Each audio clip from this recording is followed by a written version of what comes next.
नमस्कार मित्रांनो, माझं नाव युवराज भांबरे. मी सॉफ्टवेअर इंजिनियर आहे आणि एका एम-एन-सी कंपनीमध्ये मी as a software automation tester म्हणून काम करतो. मित्रांनो, एक गोष्ट तुमच्यासोबत मला शेअर करायची आहे. सॉफ्टवेअर आय-टी इंडस्ट्री रिलेटेड आहे. यामध्ये मला एक अनुभव गेल्या काही दिवसापासून येतो आहे, जो खूप वाईट आहे. मी मागच्या 1 वर्षापासून वेगवेगळ्या कंपनीमध्ये इंटरव्ह्यू देतो आहे. काही इंटरव्ह्यूजमध्ये माझं सिलेक्शन झालं नाही.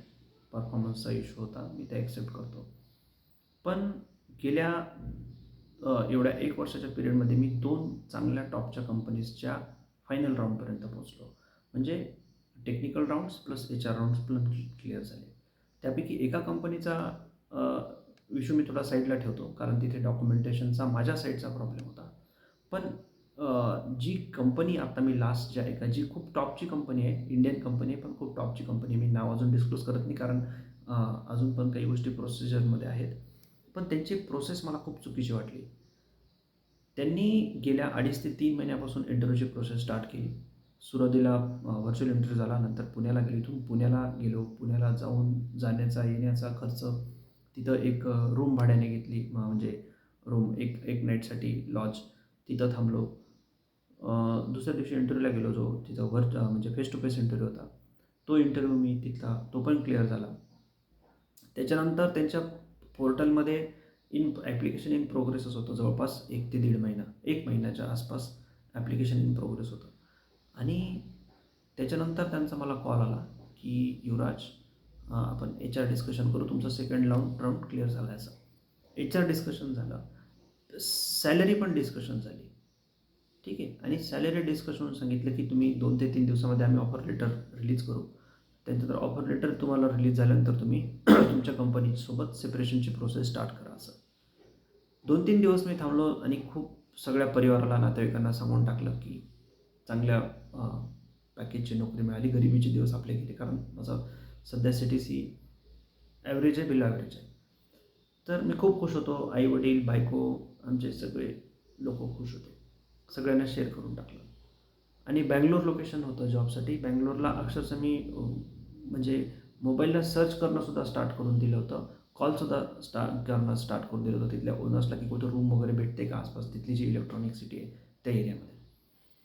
आणि एवढं होऊनसुद्धा त्यांचा म्हणजे 2-3 दिवसानंतर त्यांचा मला परत कॉल येतो, म्हणजे एच-आर राउंड झाल्यानंतर एच-आरचा कॉल आला, की sorry Yuvraj, there is a trouble and we are not going ahead with your candidature. मला म्हणजे अक्षरशः पायाखालची जमीन सरकल्यासारखं झालं, की हे काय झालं अचानक. मी त्यांना रिझन विचारलं, तर रिझन त्यांनी मला म्हणजे पटलंच नाही मला ते रिझन. पहिल्यांदा रिझन दिलं, की मॅनेजमेंट अप्रूव्हल नाही आहे. काही इंटरनल आमचे मॅनेजमेंटचे इश्यूज आहेत, ते सांगितलं.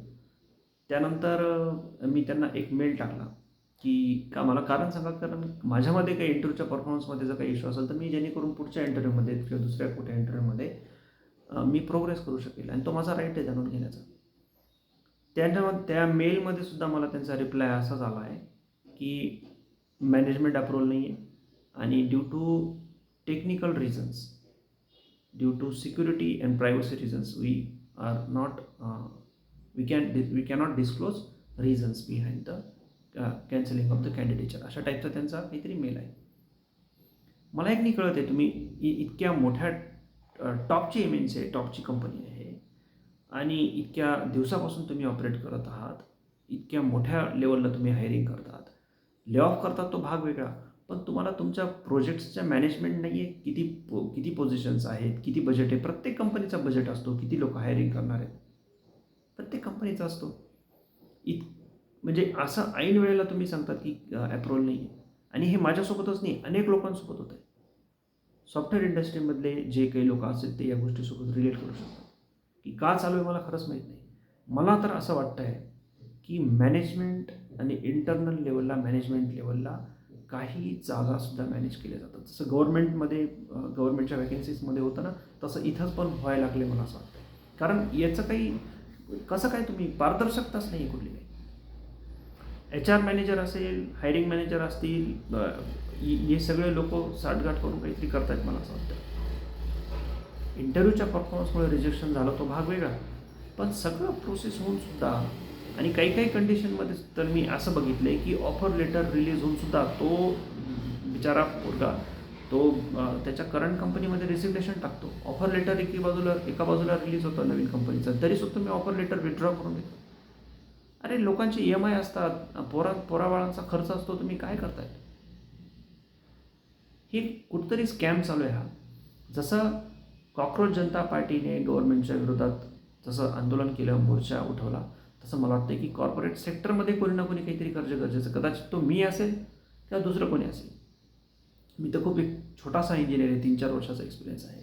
पण जे कॉर्पोरेट क्षेत्रातले मोठे मोठे जायंट लोक आहेत, ज्यांना 15-15, 20-20 वर्षाचा एक्सपिरियन्स आहे, या लोकांनी याच्यावरती आवाज उठवला पाहिजे. आणि जर तुम्हीसुद्धा त्या सिस्टीमचा पार्ट असाल तर मग तुमच्याकडून पण अपेक्षा करणं चुकीचं आहे. म्हणजे नवीन पोरांनी कुठं जायचं?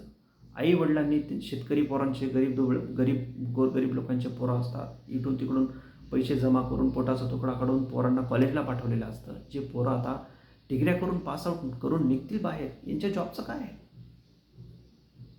IT क्षेत्रामध्येच नाही, भरपूर क्षेत्रामध्ये हेच चालू आहे. पण खास करून IT क्षेत्र खूप जास्त वल्नरेबल झालं आहे आता. याच्यावरती तुमचं काय मत आहे मित्रांनो? प्लीज कळवा. धन्यवाद.